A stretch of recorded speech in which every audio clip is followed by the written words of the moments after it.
What's up, family? What up? What up? What up? Welcome back in here. This is your boy John McLeod. You already know what time it is. We are in the building. This is another CCA recap. You know, we try to do these as much as we can after every broadcast, especially the ones we do. And we had some good ones. We had some good ones. You already know what time it is. I'm John McLeod. That's my main man, Q Friends. How you feeling, Q? I'm feeling good, man. Still buzzing off the energy of this weekend. Big energy in the room. We took it indoors this time. We wasn't outside freezing. Oh yeah. And we bought the push-ups, and everybody bought some amazing strength. A lot of new faces, a lot of old vets going at it. Good energy. Oh yeah, and that's the best part about it. It's the energy that was in the room. Oh goodness gracious, that was so electric. We're going to get into some of that, but I want to take a shout out, take a quick moment just to give a shout out to the sponsors. First of all, thank you so much for our partners at the venue, and that's Ferox Athletics, man. We would not be able to do it without you, without your commitment to us and what we're doing. And we can't thank you enough. And continuing on, shout out to eBoost. eBoost was keeping the athletes hydrated, and giving them that energy boost that they needed to get through the entire ordeal. And shout out to Kensu. Kensu was they are the reasons why we were able to have this and to have this event in the way it was, and by supplying the vests. Shout out to Kensu. And then I want to take a moment to play this awesome video because Push and Weight, oh man, they were legit. They always are. They remain committed and they remain locked in with us. We'll be right back.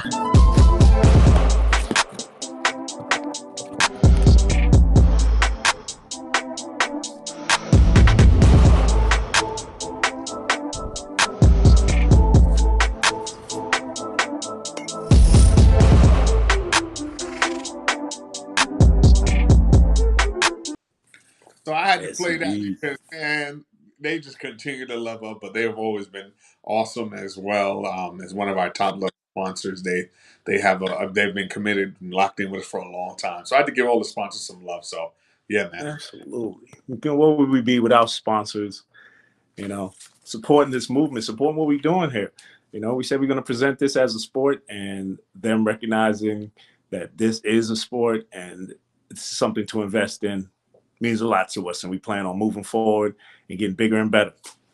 Absolutely. And speaking of getting bigger and better, this is an event that we were very, very, very locked in on leveling up. Power pull was one thing, and to be able to just do it the way we did it and the time span, granted, we had technical difficulties, sun burnt out the phone, but if the idea of shortening these and keeping the drama so compact that you locked in for the time, and each production we aim to get better and better each event, and this was one of the best ones we did because it had drama, it had the stars, it had the high production value, but most of all, it had everybody locked in, committed in this one room, in this one space, and we were on 10 from the beginning. What's your thoughts, Q? Oh man, like once they saw where they had to do the push-ups, you've seen the mood in the athletes change because I told it to them. Said that we're going to be on an elevator platform. The judges don't have to count you from the floor and everything else, but to actually see it once we put it in place. Shout out to Team Sparta for supplying the push-up bar that we actually used. That's right. We have our CCA push-up bar, but again, safety first. So I realized that push-up bar, as good as it is, it had 4 little rubber notches on the bottom of it that caused a little bit too much movement for our comfort.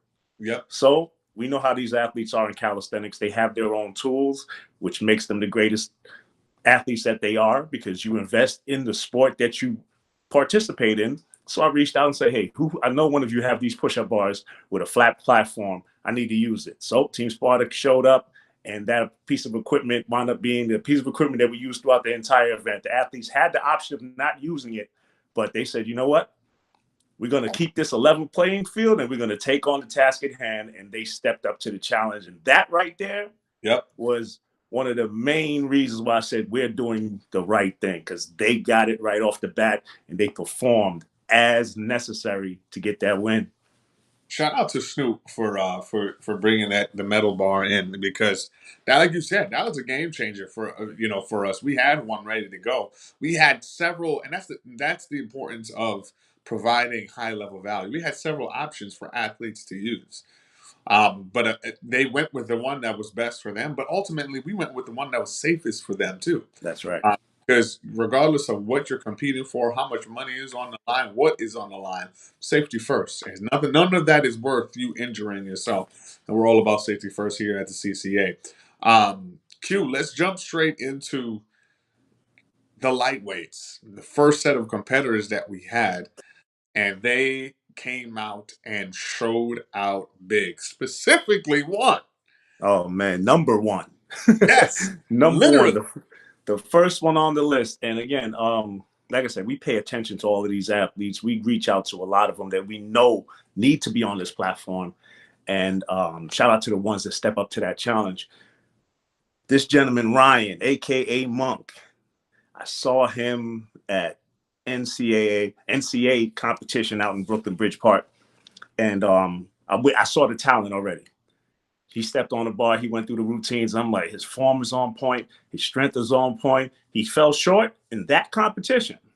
But again, started following him on Instagram, told him that we have competitions coming up. So when I saw his name pop up, I said, everybody else is in for a treat. I've seen what he can do, but you are in for a treat.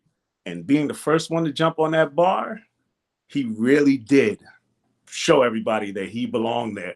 And shout out to him. He dropped 37 reps right off the top. But next person up was Snoop. Yeah. And veteran in this game. Yes. What do vets do? Set the tone. No matter what the tone was, reset it and let everybody know that bar is here now. And Snoop dropped a 44, which was the highest for all of the lightweights. So that is what it was right off the gate.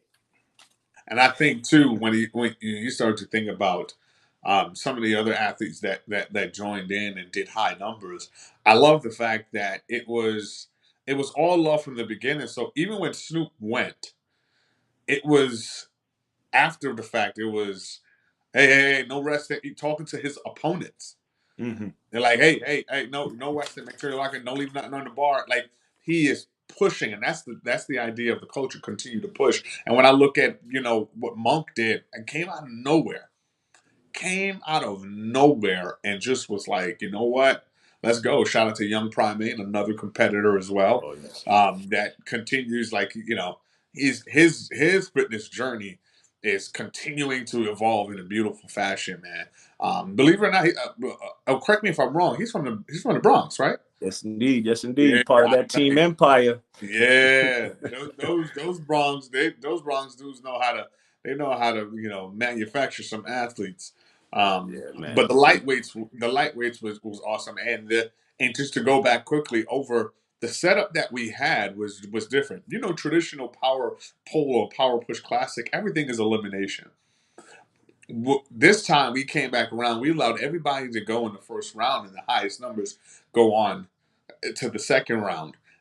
In traditional fashion, we started to switch things around to give athletes a better chance, but also make it a lot more competitive. That's right.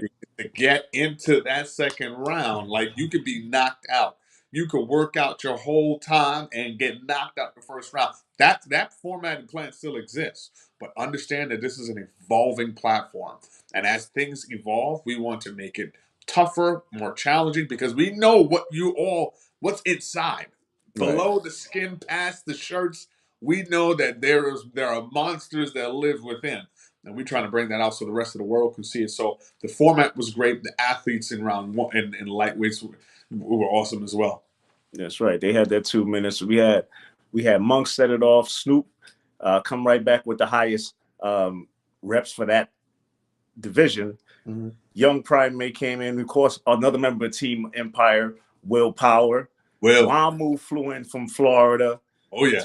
To come out and tied the second highest, which is 37. He tied the second high. So Snoop had 44. The second high was 37, which Monk hit.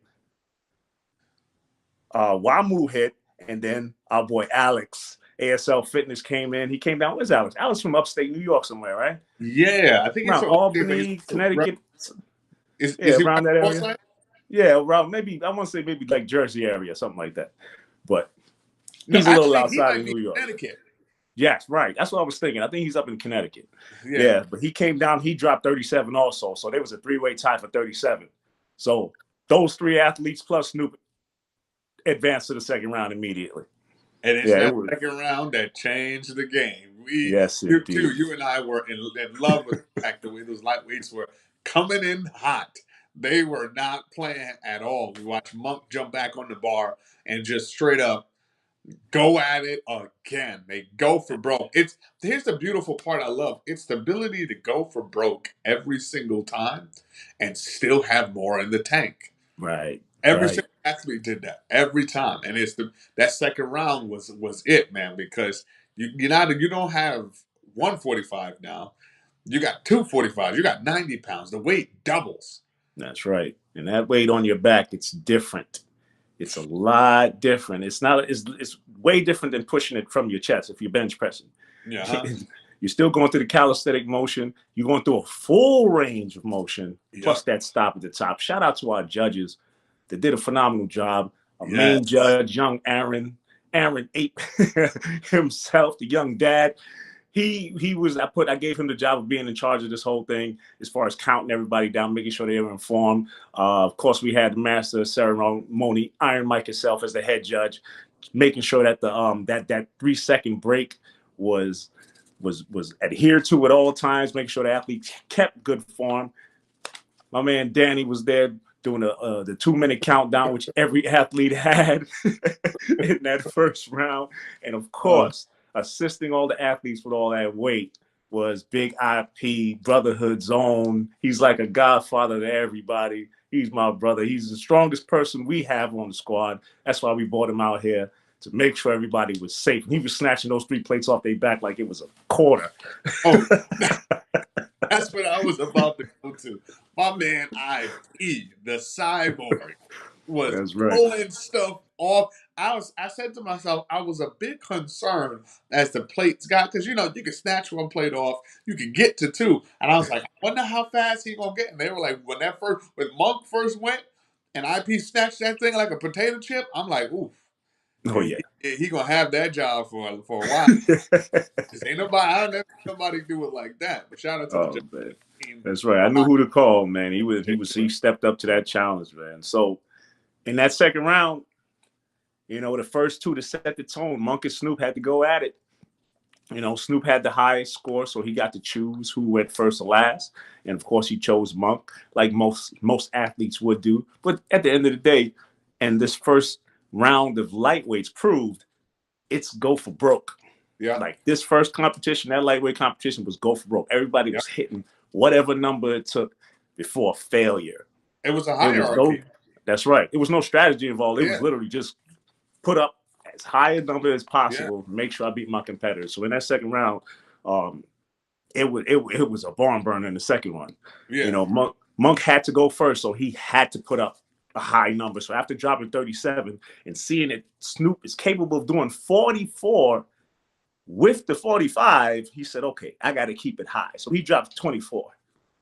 Yeah. And Snoop had to go up, and he fell short. He hit 18. And you can see the frustration in his face. And this is where the strategic part of what we've created comes in. But we're going to talk about that in the middleweight round, of how strategy comes to play in here. So that middleweight round was one of the most strategic setup in the smartest ways to get to the final we've ever seen.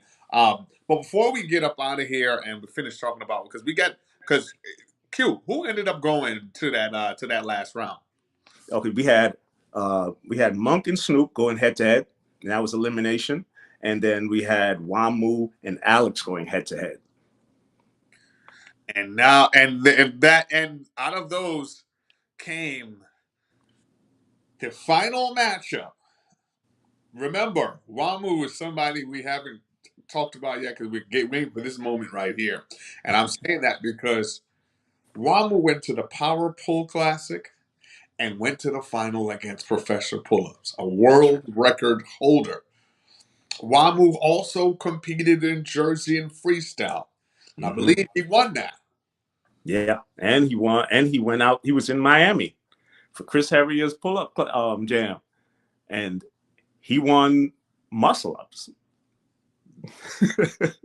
So you see where we're going. He is an all-around athlete and competitor in this sport, and he has a And he lot. competed freestyle. He competed freestyle in Miami also. I think he might have got third place. No, and something. He did complete in freestyle and reps. He completed in the muscle ups and the pull ups in Miami. He's a rare breed, a rare athlete because athletes will choose nowadays. Will choose one. Right. They were like, "Oh, I'm doing this. I'm not doing that. I need to save my energy." He is like, "I'm doing all of it, and I'm gonna place, and I'm gonna win, all of Right. those things." So shout out to. Right. So Wamu ends up being in the final round against Monk, and we're gonna pull this clip up so you all can see it.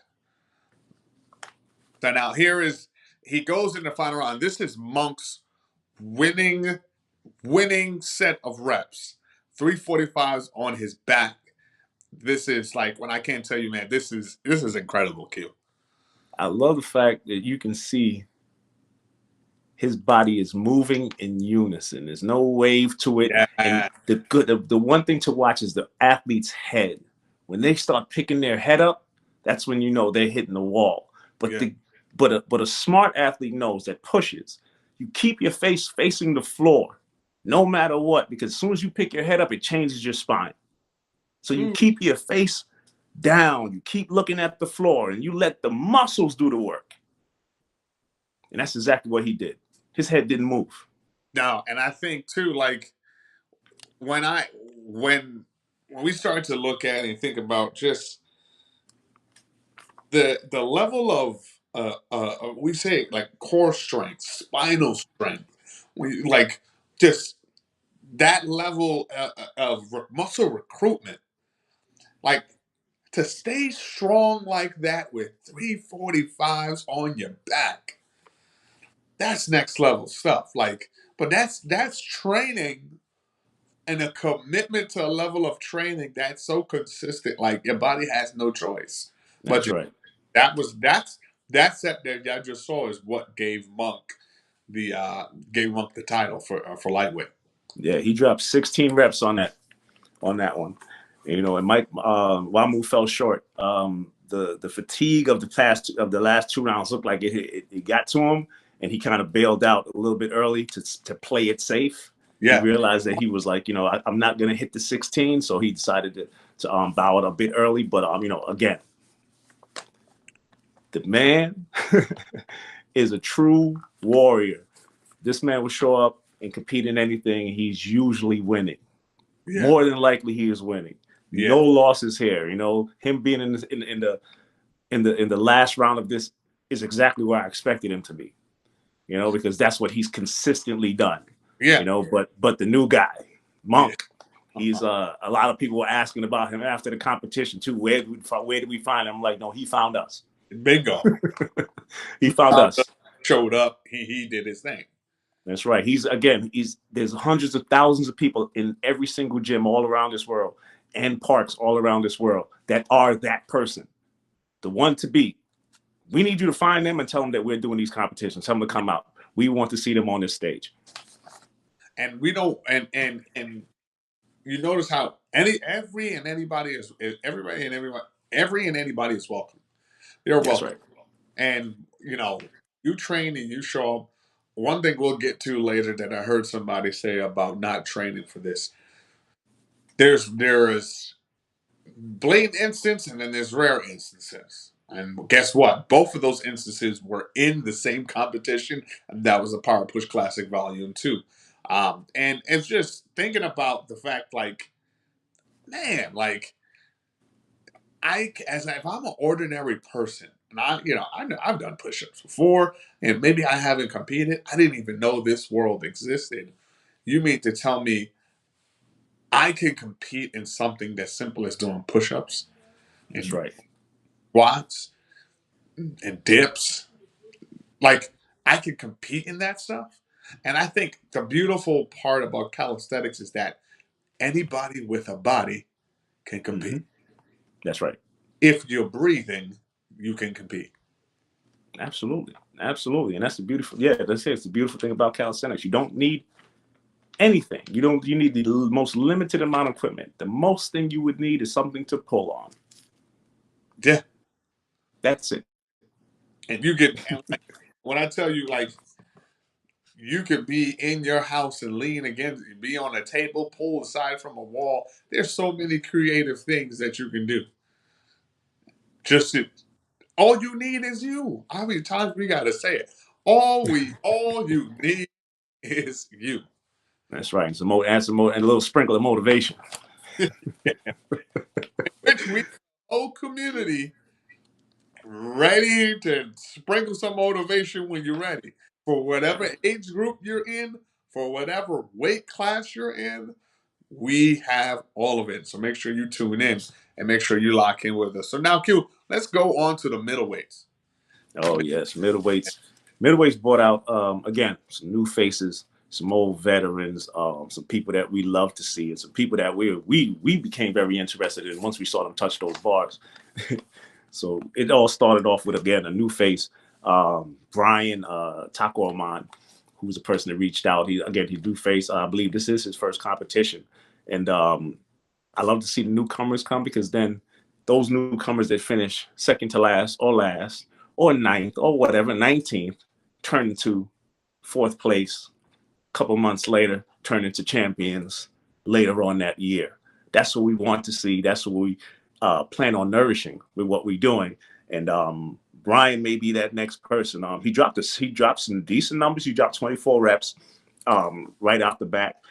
Just to give you the lineup, then following him, we had another new face. Timothy calls himself Fitness After Felonies.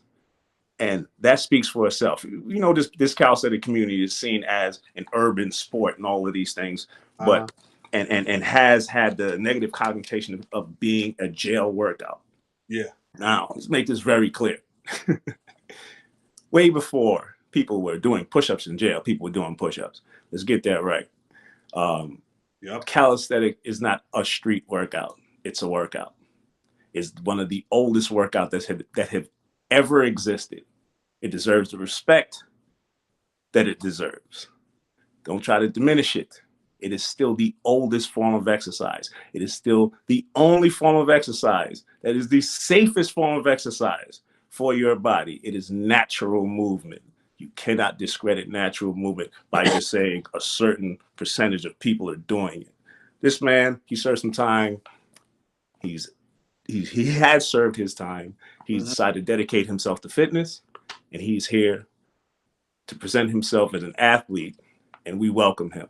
And anybody else under those conditions, if you have been incarcerated and have served your time, and you are in shape because that's what you had time to do, and we know that that's a way to clear your head and it's a positive outlet, and you are conducting yourself as such. Once you are have been released, we have an opportunity to be here to come and participate in our events and prove that you're strong, earn some money, earn some positive feedback, and a community waiting for welcoming. And I think to your point, it doesn't matter where you are in life. It doesn't matter what you've done. It doesn't matter about any mistake. It doesn't matter about any accomplishment.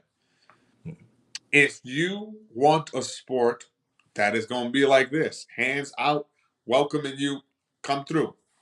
That's This is right. the sport that all you need is you. When Mm-hmm.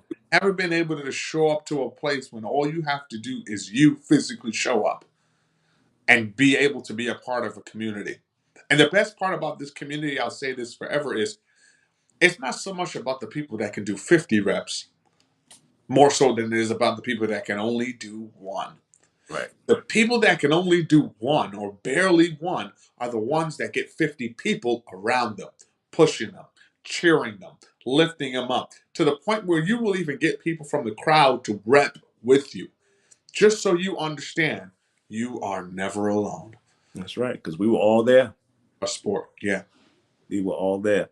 So rounding off the competitors, okay, we had Brian, we had Timothy, which is Fitness After Felonies. We had Carlos, aka Barlos, back once again to prove that he belongs here to stay. We also had Elijah, my man, Madness, always bringing big energy to every place he goes. Styles, one of the leaders of Team Empire, and Dog from Team Sparta.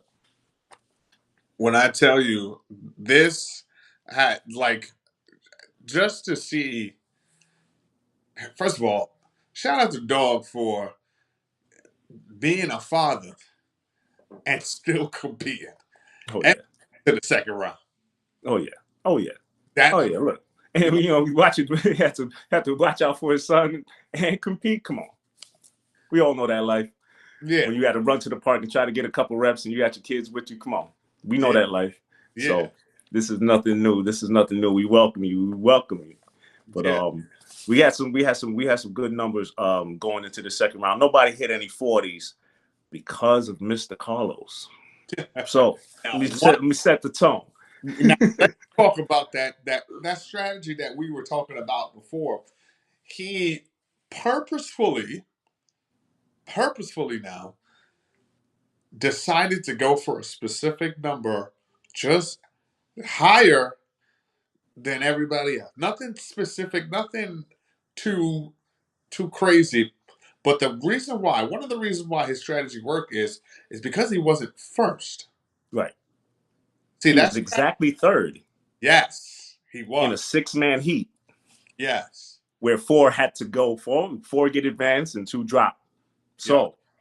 he put that in his head and said, number 1 did 24, Brian did 24, Fitness After Felonies did 28. So he said, okay, I just have to beat him and I'm guaranteed into the next round because 4 advanced. And what was So his number? 30. He hit 30 and walked off that bar like, I got 30 more if you need them. Sure did. And I think that was so smart because he conserved energy, he conserved strength, and he conserved power. And he was able to recruit that late, and he was able to secure his spot and recruit it for the next round, save some energy, and use it for the final round. Because in that final round, he went for broke. Oh man, it's in the way it played out was so would prove that his strategy was perfect. So the other 3 athletes, Madness did 23, Styles hit 32 because he figured 30 is that number, but I'm gonna give him 2 more just to be the first to choose, which is again a strategic move on Styles' part to make sure that he has the highest potentially, so he can choose his order. So Styles had the most with 32, and Dog said, "You know what? All I know is if I hit 30, I'm into the next round." He hit that same 30. He's guaranteed into the next round. So for the next round, for the knockout round, we had Fitness After Felonies, Carlos, Styles, and Dog. Mm-hmm. The first matchup was, of course, Timothy versus Carlos, and then the second one was Styles versus Dog. And I think Styles adopted when he saw, because remember, there was an interview done by our boy Byram. That's right. Right after Carlos finished in round 1. And Carlos said that he wasn't really concerned, he was sticking with his strategy. And they said, well, you're not worried about Styles coming up after you? He said, nope. And lo and behold, Here comes Styles. Oh yeah, oh yeah. He figured. I think he figured that's who I was gonna go up against. Yeah, and it's Yeah. smart too because they get to the final round. Styles understood what the assignment was when Los basically was like, "Hey, I'm not going for broke every single one. Huh? We're gonna get to the where we're gonna get to." And Styles said, "You are right. I'll see you at the end." And then they got to the end. Oh yeah. I mean, the to get to the final round, Yeah, Fitness After Felonies dropped 14 reps. So of course, Carlos needed that one, and after hitting that 30, we knew he had 15 in him. He knocked those 15 out pretty easy. Styles, being the person that had the most reps, chose for Dog to go first. Dog dropped 19, and Styles knocked out 20 with ease. Now again, Los had 15 and Styles had 20. mm-hmm. 5 extra reps.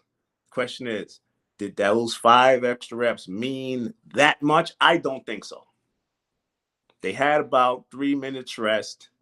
And of course, they're still warming up. The body's still warming up. It is what it is.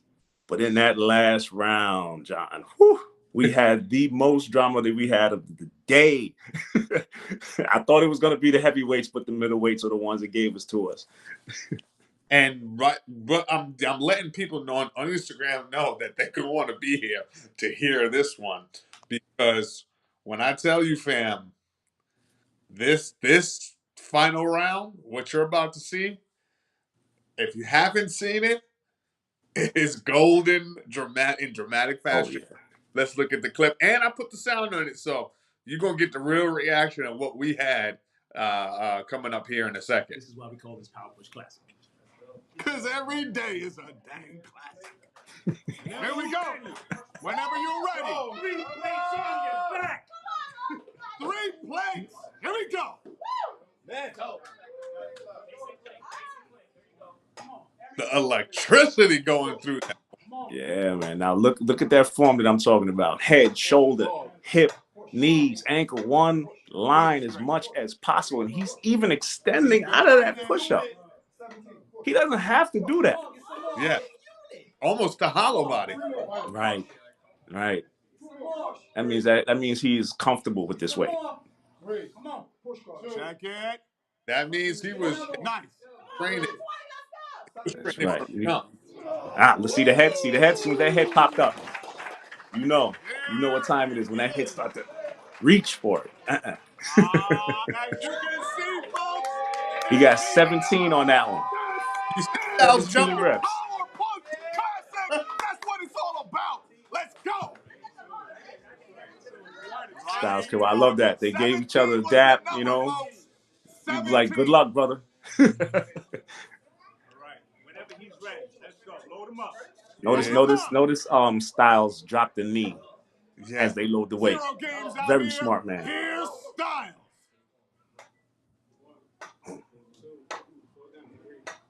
Yeah, he wants to hold it down. Lock that. Yeah, he lost the rep on that one. That would have been the That would have been tied. yeah. That would have been tied. So if he tied, he still would have lost. Come on, for the win. This is for the win. Can he do it? Oh boy. Oh, he had to do was lock. Oh Can man, he go? you gotta respect that love right there, man. What? Yeah, he had one no lockout penalty, My goodness. which would have gotten him a tie. He earned 16 reps on that run. If he would have hit one more rep, that would have been a tie. Understand that. And that tie does not give you a win. So shout out to Styles though, man. I cannot tell you how good it makes me feel to see athletes keep coming back and that hunger and just like, look, no, I want the ring. I'm not happy until I walk away with the ring. And you know why Styles competing is so special to us? Because our first competition, there were only 2 athletes. And you know who was one of those athletes? It was Styles. Absolutely.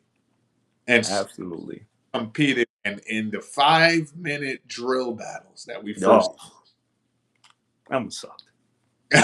Yeah, That one sucked. No, did not take it back. The 221 sucked worse than that. yeah. Horrible. Oh Lord. But yeah, man, shout out to Team Empire. Yeah, the whole team for always coming out support, even when we just do meetups, and everything else. Not only because they're also in the Bronx, but they understand what we're doing, and they are not only our competition either. They are ready to take on anybody. Yeah. And that's the beauty of this thing. And athletes willing to put themselves on the line to become legendary by earning your spot. Yes. Not by getting 100,000 followers, not by getting 1 million followers. And there's nothing wrong with that. But there's something to be applauded for the person that actually beat hundreds of people and has the trophies to prove it. So Snoop is on live, and he says, "I'm reporting to live for harassment." I'm sorry, but I can't really see your comments because there's a big bird in front of me.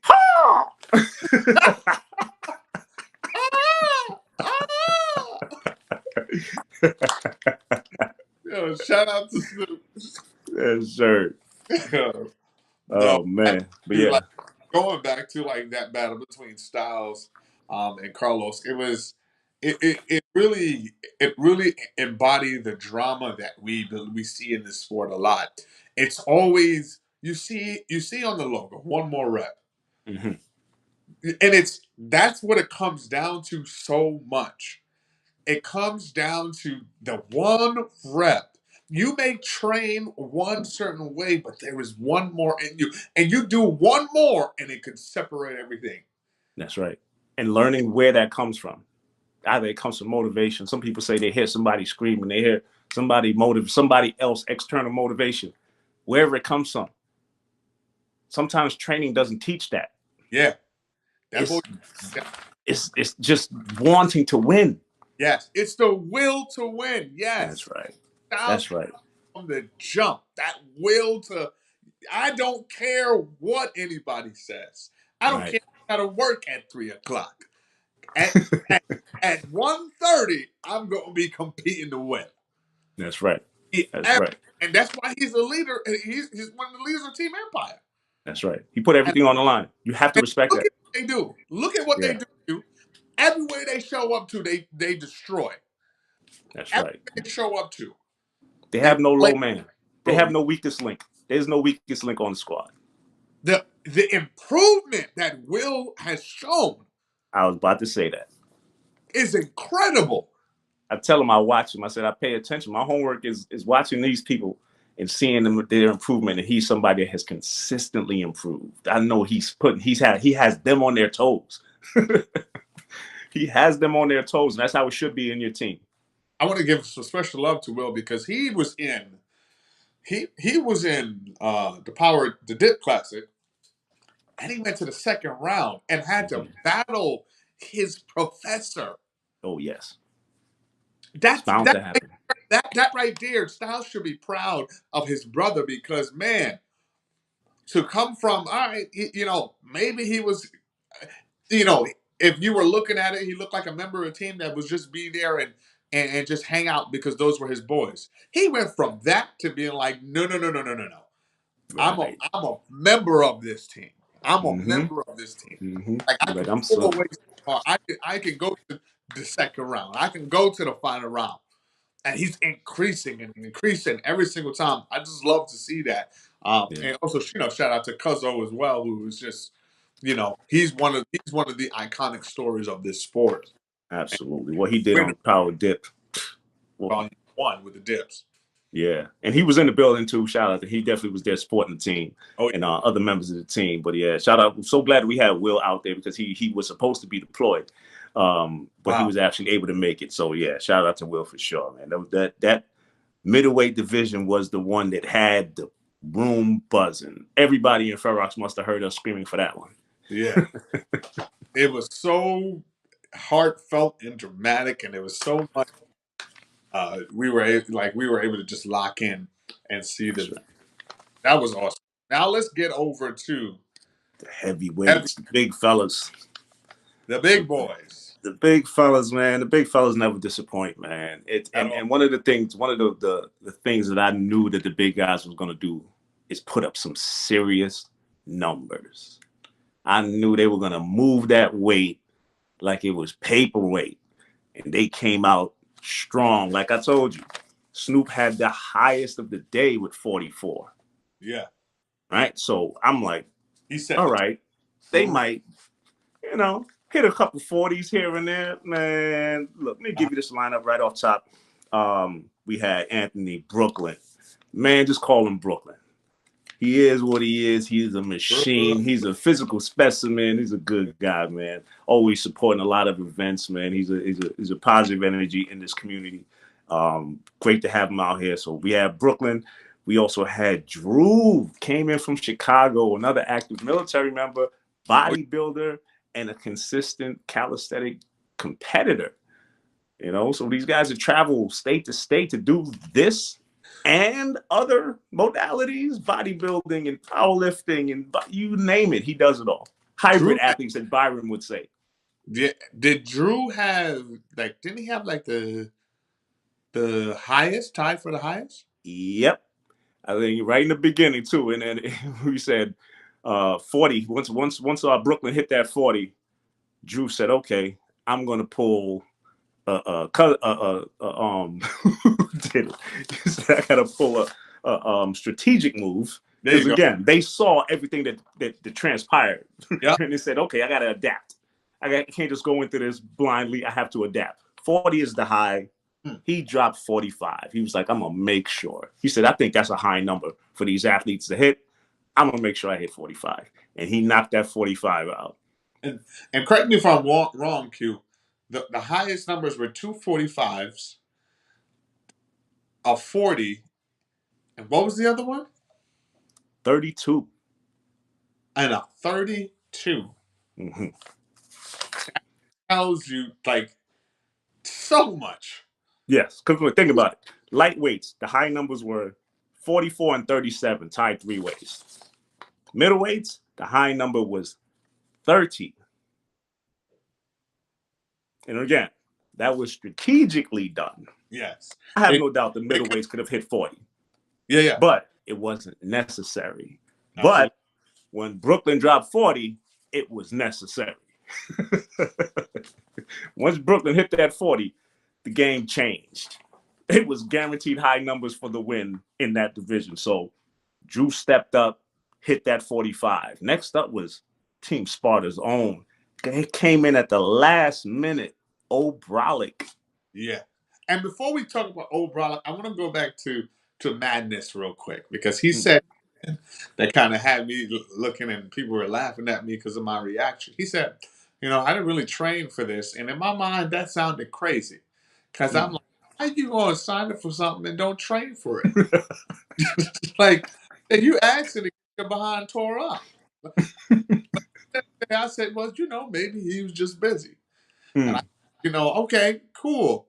But then fast forward back to O, and O was like, yeah, I didn't train for this. I just signed up.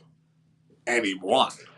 Yeah, but remember, he said he didn't train for this, but he's been training. Aha. You took it right. You went right to it. That's right. Exactly what I was going to say. There's a difference now. So somebody say, hey, I didn't train for this. That doesn't mean I wasn't training. That doesn't mean I wasn't training. And that just means that my focus wasn't this. But you can tell that he trained, and the way the Spartans train, different level of training. Let's go back in history. Styles was trained by Snoop and won at the Easy Money competition last year. That's right. And he flew past, I believe that was Carlos. Yep. And that is where the storylines get real interesting. That's right. Because he beat Carlos in emphatic fashion And Carlos went away from that competition focused. That's right. And when he went from that, he went there and he was focused and he was locked in. You fast forward all the way to Saturday. Mm-hmm. Tells me that Carlos leveled up, Styles kept going, but it's the notion of the storylines continuing to be on another level every single time, and I just think it's incredible, man. That's right. These athletes are what they say. Be ready so you don't have to get ready. Talk to me nice. And that's what it was with Old Brolic, because Old Brolic said, I heard y'all got 45. I got 45 in my pocket too. So he tied that 45. But let's get specific on Old too. Let's talk about the double jointed lockout. Q. Yes, indeed. Yes, indeed. You are the one that brought it up. And kept bringing it up. Why was that so impactful and powerful? It's a factor that I learned years ago. It's funny too, because I dissected this factor while competing against the Barbarians, and a good old thing we used to call the bar brawl, the secret society bar brawl, that maybe one day Zephyr will express to all of you. We kind of touched on it a couple times, but we had these underground battles. And one of the people that I had to battle against was Rick Seidman. If anybody go back in history, Rick Seidman used to be a member of Barbarians, one of the guys out of LES. And he had a mean double jointed lockout. So as we doing these push-up contests, he would literally rest on his joints because he was double jointed. So I would get me upset because I can't do it. I could barely even keep my arms straight. So I'm like, no, he has an advantage. We should have a countdown on the amount of time you can rest in that position. Yeah. And it stuck with me. So I said, you know what, we have to make sure we even the playing field by not allowing them to rest too much in a seemingly rest position. Having double jointed arms, you're able to stack your joints to a point where you can technically take some stress off your triceps. Might not get some stress off your chest, but you do get some stress off your triceps by locking in that position. But by having that 3-second countdown, levels the playing field a bit for all the other athletes. But not to discredit Old Brolic. At all. Man is powerful, and he proved it. Once he set that 45, everybody had no choice but to try to hit it or just take that L. So Drew was the first one to say, I'm here for that. I'm here for it. I'm here for it. And one of my favorite parts was about it is like, he didn't seem winded or bothered at all. Again, round. Training. Yes. Training does that. Somebody comments on the actual competition event video. Go check that out at TCI Calisthenics on YouTube. They said, I started following Old Brolic when he did 600 unbroken push-ups. And I was like, 600? He said, I knew he was legit from then. And I was like, huh, interesting.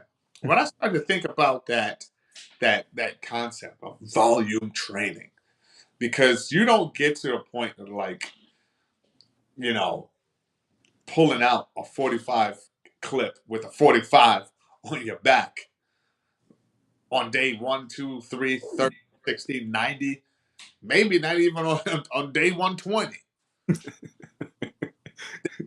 Volume training that is beyond the, like,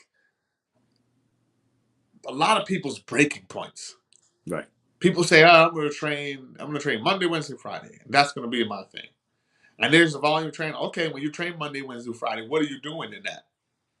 And how long are you training? What are you training? What techniques? Are you practicing mechanics? I've visited a Sparta camp, a Sparta training, and I've seen the things that they've done, the same as you, Q. And, you know, their training is just different. But Right. here's the thing I like about it. It's not that you're just training and becoming, your body's looking nice. You're training and winning competitions. I mentioned Styles.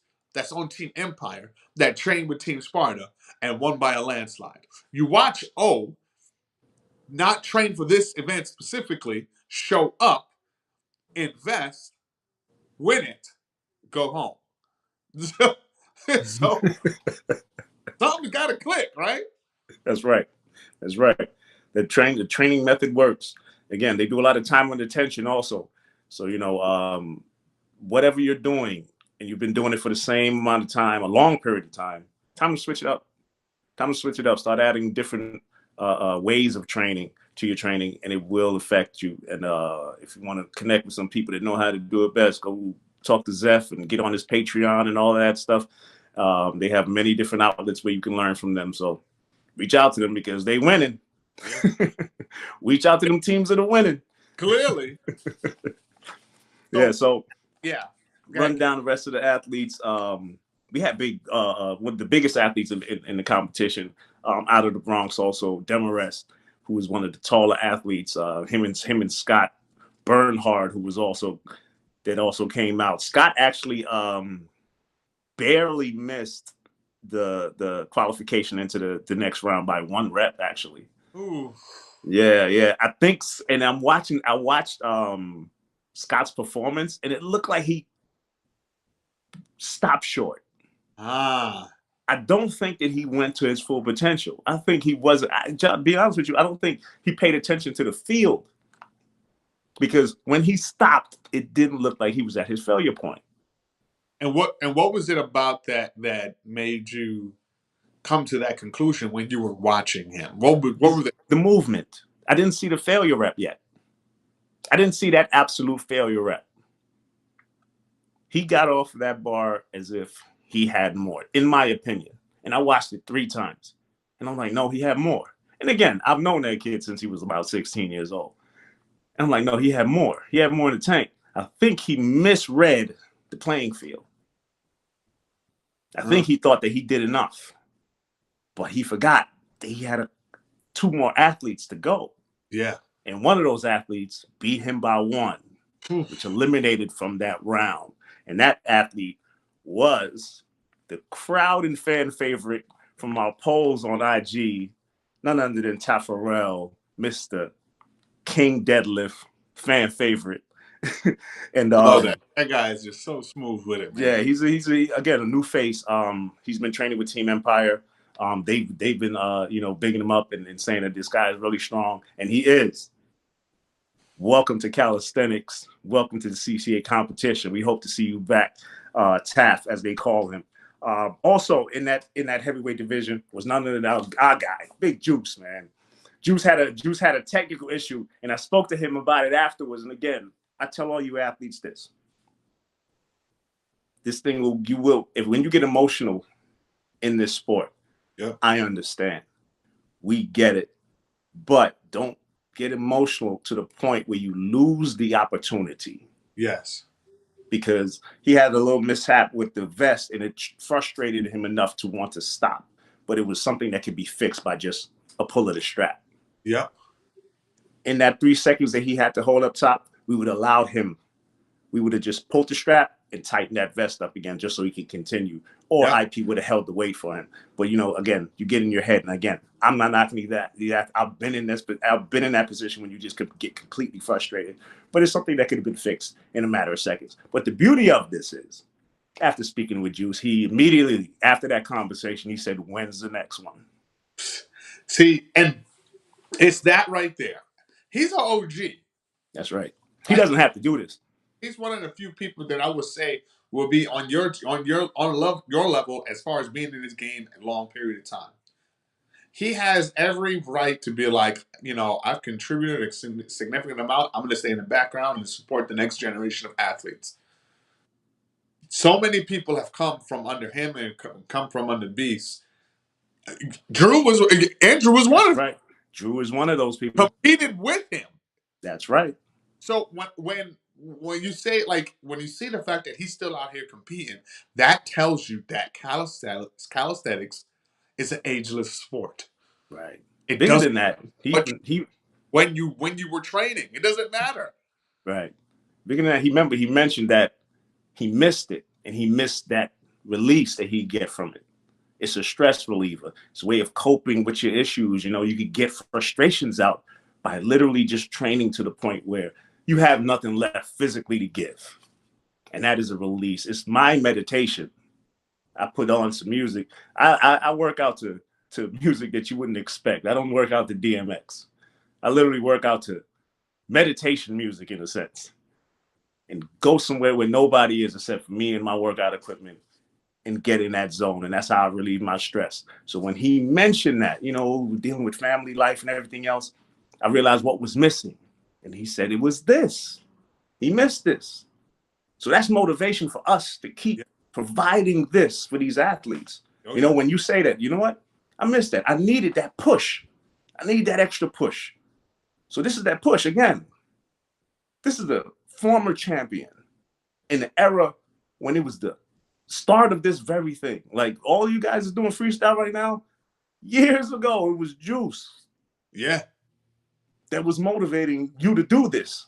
And so for him to say, like, you know, I need that again. It's the beauty of this sport. It's not going away. It's not going to, you can't get it out of your system. Yeah, it's the age of the sport. And when you think about like the history that you just brought up, Q, it is also the fact that Beast was like, you know, even when it comes to, you brought up freestyle, he was like, it would be 60 seconds and you couldn't get off the bar. Right. You couldn't touch the floor. You had to do all your tricks in that 60 seconds. Imagine the endurance, the strength, the focus, all that type of stuff. Yo, the MBXA event, you had to do tricks and then finish with reps. Wow. You had to do your freestyle, but somewhere throughout your freestyle, you had to finish with some pull-ups. That is just connecting the two things that you need to get bigger. All these freestyle athletes, I know when you think you're training, which means you're going and trying tricks, ripping your hands open, some part of that has to be actual training. Yeah. Training to be stronger to do these moves. The stronger you are, the easier the moves are. Yep. It's common sense. All these athletes at Ferox that do Ninja Warrior, they need all this grip strength and jumping abilities and hand-eye coordination. All of that can be achieved by training calisthenics. Yep. And that is the beauty that is this sport, because it doesn't matter like what age, it doesn't matter what physical state or stage, I should say, that you're in. It's going to improve. It's going to improve you. Just you consistently showing up. There was a time where I just showed up to the park to see Juice, and just be like, oh, look, I'd be like, all right, what we doing? What we doing today? What we doing today? It got cold. We went into the gym, the Blink in East New York. Yeah. And just show up and just like, all right, we work out and do this thing, same things. But it was just like, you know, being able to move your body in ways that are unimaginable. That's what the beauty of the sport is. And to you, Tim, man, like you can be as part as many events, as many as you possibly can. And I'm glad you just getting into it, because you get to show the young guys that even at 40, turning 40, that you can handle your business and you can do it. So keep showing up, man. Keep showing up. Age is nothing but a number. Absolutely. Keep showing up. A number. Yeah, so these heavyweights, man. Shout out to Demarest again, being one of the taller athletes. And Demarest and Scott proved just the difference in the athlete's body.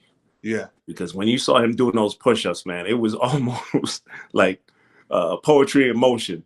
The amount of time it took him to get from the top to the bottom on that push-up, I was like, he's doing a lot more work. He's doing a lot more work than a lot of people. Yeah. And not to be an excuse, because they're plenty tall champions. Scott is one of those champions. Oh yeah. You know, so there's no excuse. And he surely went up against people shorter than him. Soul is one of those champions too. That's right. That's right. So Scott rounding it up. So Taft squeezed into the last spot in the second round, and he had to go up against Obrolic, and it was Drew versus Brooklyn. Yeah. And I think I love that, because, like, you know, the way that it was set up was basically you get to everybody has to you just got to beat the numbers and make it in. That's your goal. You just can't be at the bottom. You could be at the top if you want, but you may have to sacrifice some energy. But if you got energy to spend, it don't matter. That's right. No, you got to If be you've been training for yeah, that, doesn't matter. strategic like Carlos, who has been training but still elected to be smart. He literally conserved all his energy until the end, That's right. still solidifying his spot. It's and Snoop brought it up. Man, he was like Scott absolutely stopped comfortably, and the motion. It is like you you got to be able to understand what's happening around you. Same thing like when we play ball. You and I have been on the same team how many times? And one of our best things we do is play defense, That's and right. rest. We don't rest on nothing. There's not a thing that we gonna rest on. So you come up and you stand straight up with that ball, pickpocket. We going the other way, Oh and yeah. understanding. Okay, this is what we're. The second they relax, you keep going. That's right. The That's second right. they let up, you switch it up and you take control. And it's that thing that allows you to be able to turn it on and go after your opponent in that way and be smart about it and strategic that separates you. And I think just being able, the goal was this. You just had to, it didn't even matter who you went up against because Right. to be honest, they didn't even matter. You just had to get a number that got you to the final round. That Right. was it. Right. Just because you weren't facing head to head, which is coming, by the way. You Hmm. weren't doing that. So it's you against everybody. Every athlete should have been thinking the same way. It's you against everybody. And if Yep. you don't do the number to do it, you lost against everybody. That's the That's way right. I do it too. That's why there's only one winner. Yes. That's why there's only. But that's not a first, second, and third place winner. This competition has proved who's the strongest in the room, who thought the event out well, who made a great strategy. Everything that we make is just not about brute strength. There's a lot of thought put into this. If you watch and you pay attention, paying attention is the key part of this.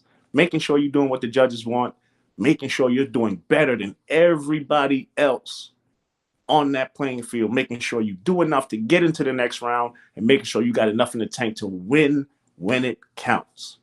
That takes training, focus, and for us to have another competition so you could display it.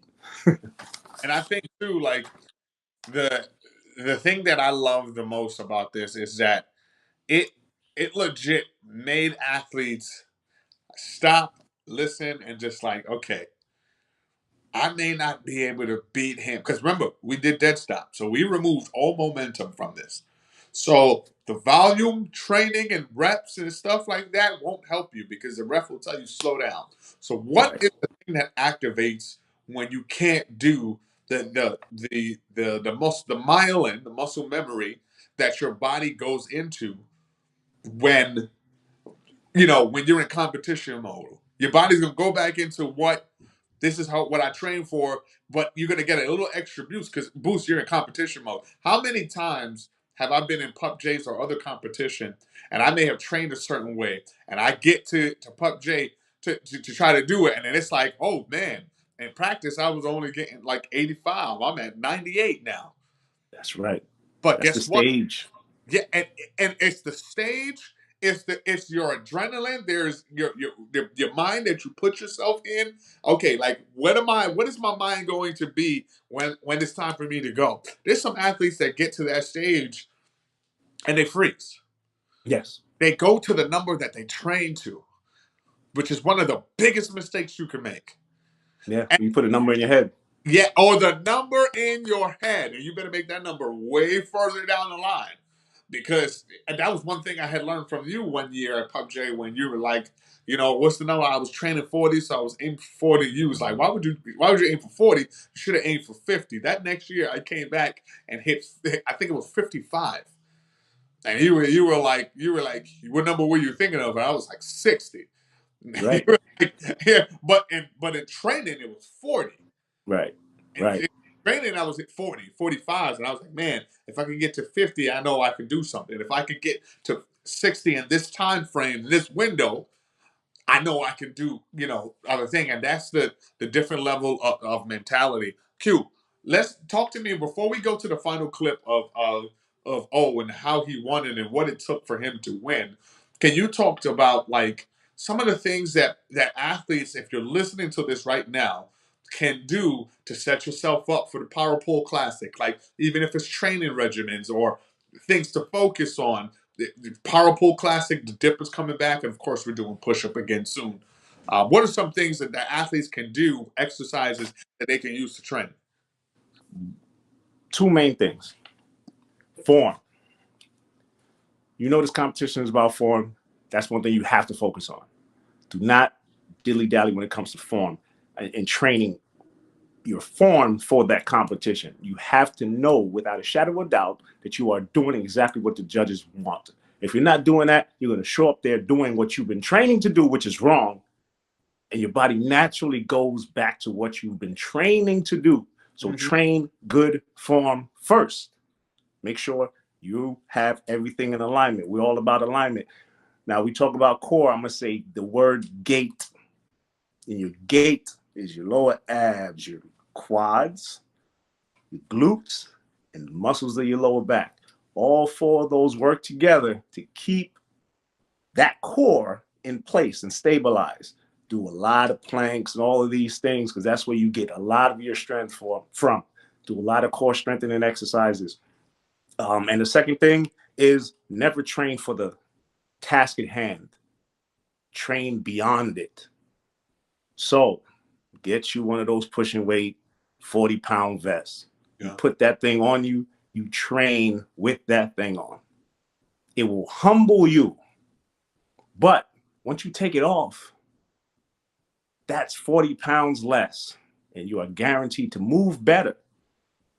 Now you combine that with strategies like timed workouts, Tabata workouts, time under tension, even the metronome that you've been seeing a lot of people popularize.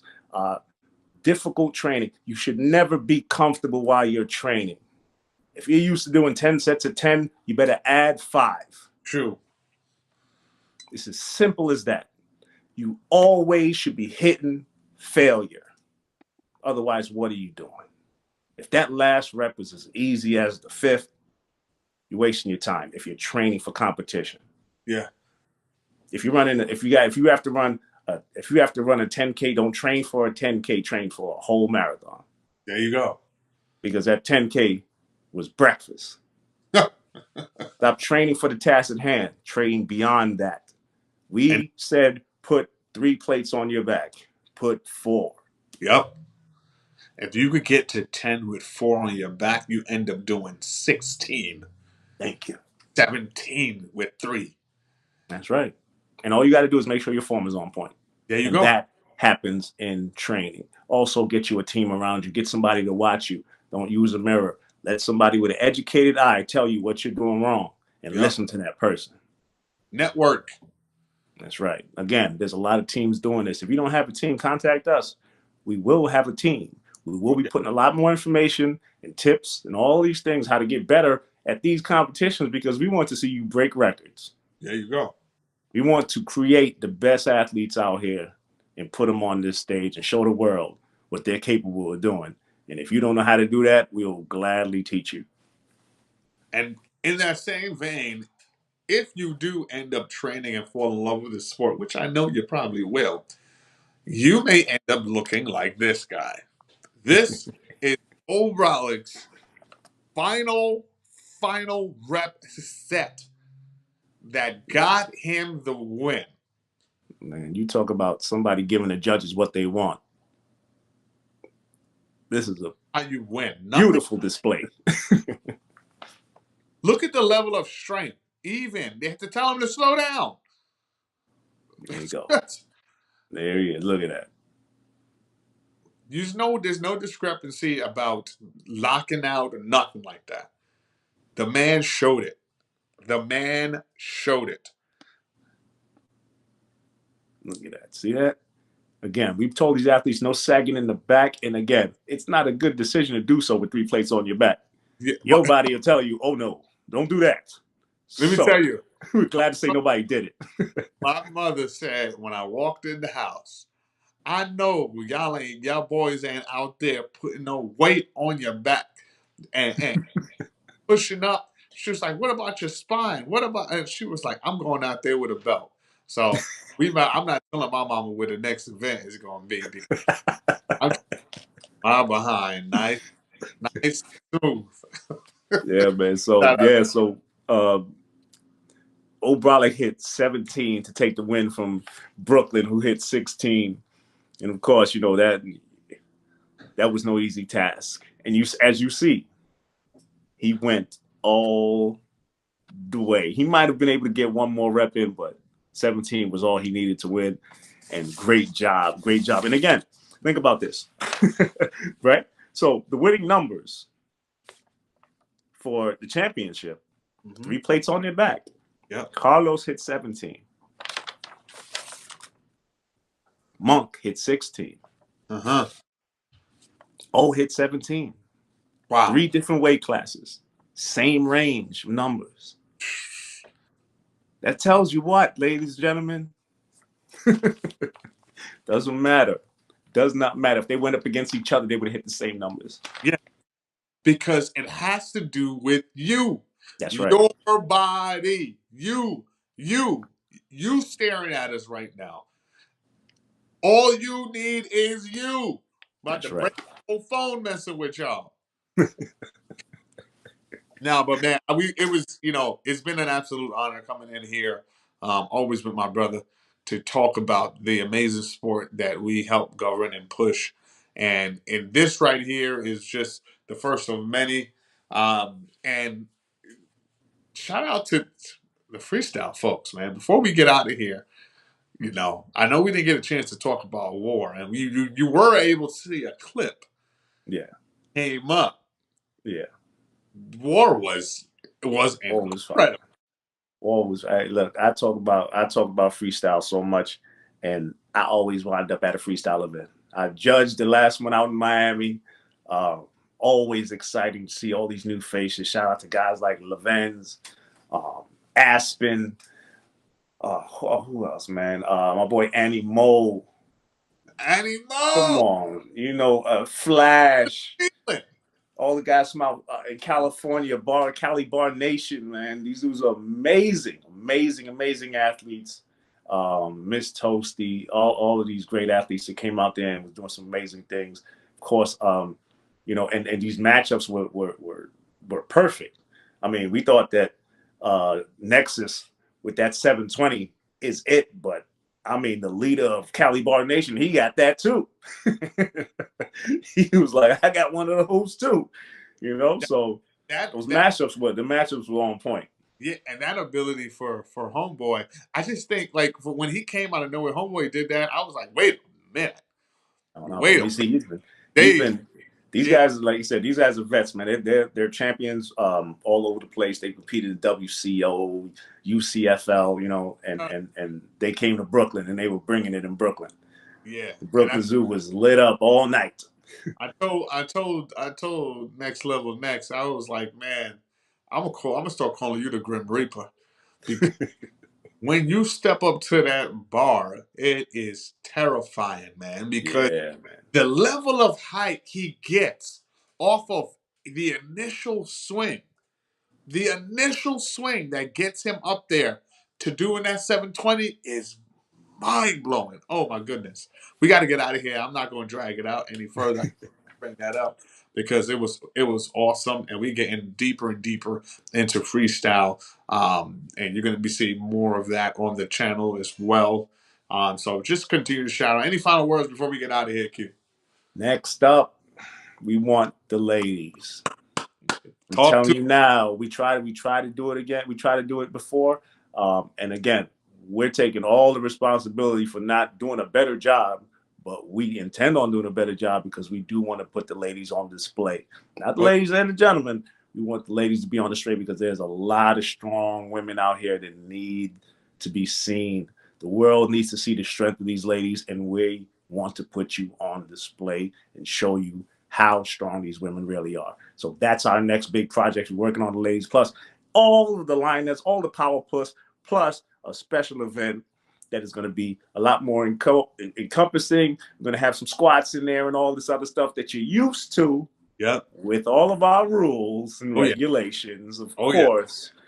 But we have a full calendar of events coming up, not to mention all our affiliates on the West Coast. And I think we got Vegas coming up, San Fran coming up. We got so much beautiful stuff, man, and we're just excited to do it. But we're and special the one we're working on still. We ain't gonna tell them about it yet. We're not gonna tell them about it yet. We're gonna be around the world. We're gonna take a couple stops. We're gonna make a couple stops. We're gonna make a couple stops. We're gonna get some stops. We're gonna take a breather real quick, but it ain't gonna be a quick. It's gonna be a long breather. So you better stay tuned. There's gonna be other things coming up. Family, continue training. Yes, continue training. Do not sleep. Do not sleep. Do not sleep. You get your training in because we're coming for you. You already know what time it is.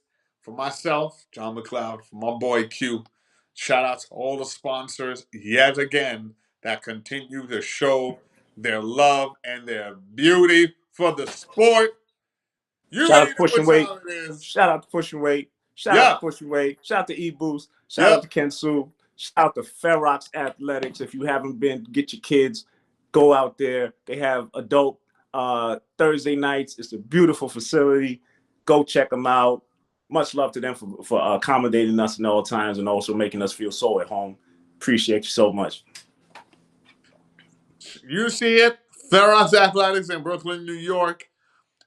Shout out to Kensu. Thank you so much for the vest and for jumping in to this calisthenics family with us, to E-Boost, and of course, Pushing Weight. My name is John McLeod. This has been the CCA Power Push Classic recap with your boy John and Q. We'll catch you next time.